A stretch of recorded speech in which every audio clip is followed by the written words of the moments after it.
Donc, revoilà, toujours avec les natels états, bien bravo.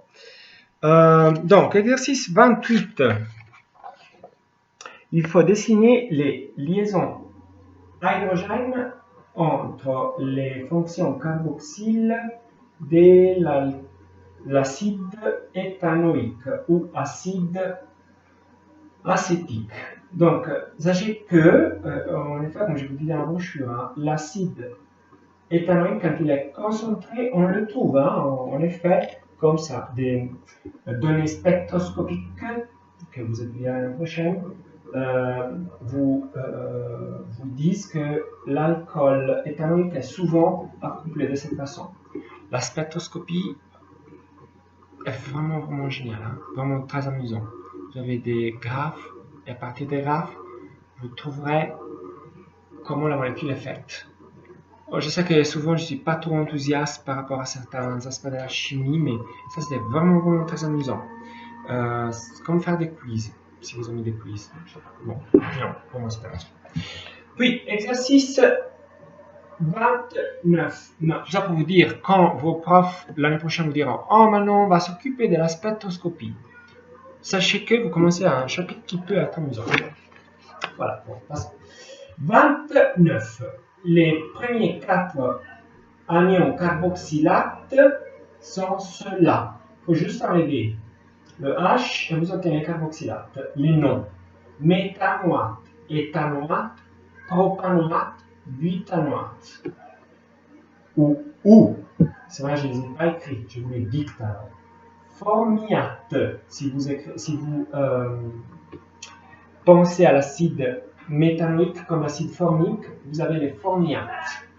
L'acétate, comme je vous dis, le propionate, c'est l'acide propanoïque, vous l'appelez acide propionique.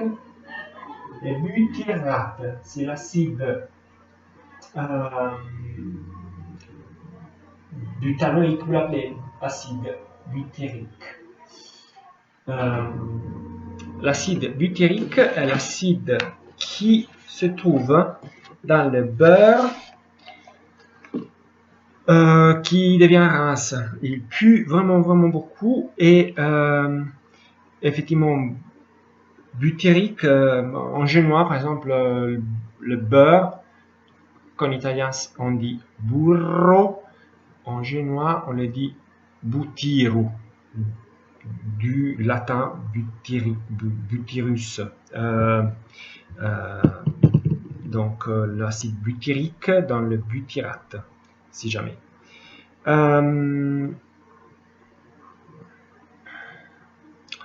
Donc, il y a de mouvements chez moi. Exercice 30. L'exercice 30, je l'ai mis pour réviser les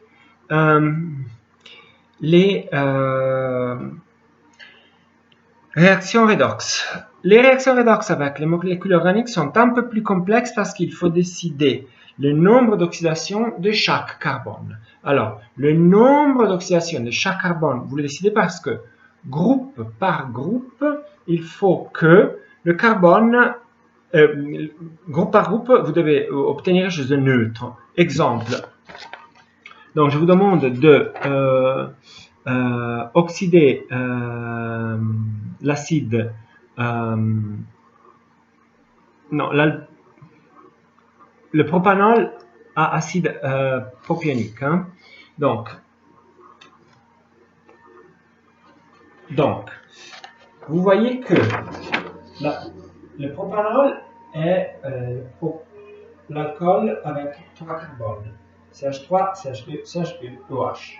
Alors, le CH, là, le premier CH3 doit être 0 comme nombre d'oxydation.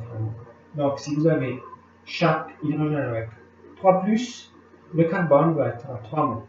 Le deuxième, par contre, vous avez 2 hydrogènes, hein, chacun avec 1+, et le carbone avec 2 mots. Et après, vous avez de nouveau le CH2 qui, par contre, est lié à un OH. Il faut tenir compte de ça. Jusque-là, vous êtes neutre. Jusque-là, vous êtes neutre. Et à partir de là, vous devez avoir que tout ce groupe final est neutre, en sachant que l'oxygène a -2 et l'hydrogène a +1. Donc finalement, si vous faites le compte, le carbone a un nombre d'oxydation -1. Vous avez -3, -2, -1. L'oxydant est le permanganate qui s'est réduit à manganèse de plus. Donc, ça c'est l'aldéhyde qui en sort. Vous trouvez que le carbone est à +1. Et donc, maintenant, si le carbone passe, si ce carbone passe de -1 à +1, il s'oxyde en donnant deux électrons. Attendez, pardon, je vais voir.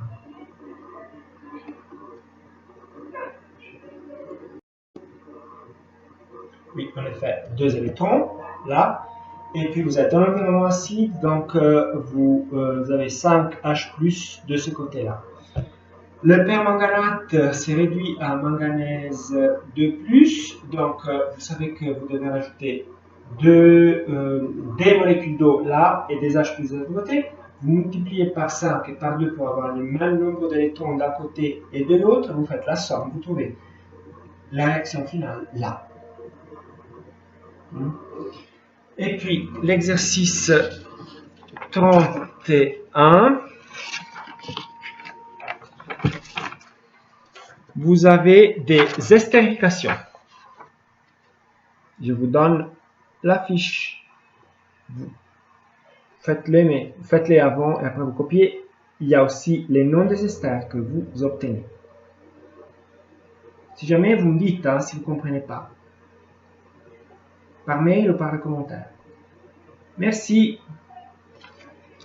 Dans la prochaine vidéo, je devrais vous parler finalement des acides aminés, parce qu'on a vu les acides carboxyliques, on a vu les amines, on met tout ensemble, on fait les acides aminés.